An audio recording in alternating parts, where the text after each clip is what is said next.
Have you heard of ethnic studies? Well, pay attention because it might be coming to your child's school.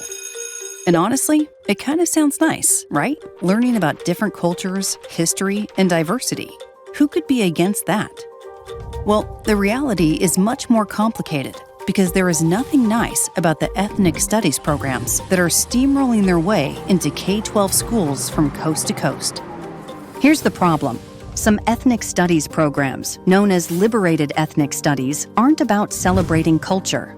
It's about dividing kids and painting a very bleak picture of America.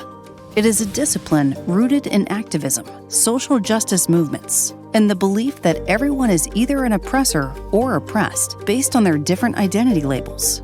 School districts from California to Boston, Denver to Milwaukee have adopted ethnic studies programs, and some even made them a requirement to graduate. Critical race theory is a foundational component of these courses. One class in Milwaukee Public Schools aims for students to develop an understanding of the concept of white privilege and come to recognize how white privilege functions in everyday social structures and institutions. Does this sound like students learning about different cultures? In a California district, the ethnic studies curriculum teaches that gender is fluid. One lesson is actually called Black, Queer, and Resisting Oppression, and the curriculum explicitly states that anti-queerness is a part of white supremacy. Ethnic studies is often presented by its supporters as teaching honest history, but as you can see, it isn't that at all.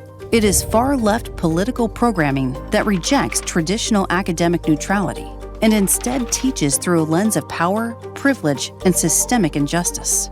It teaches students to view America as permanently and irredeemably unjust and turns classrooms into political training grounds for young activists.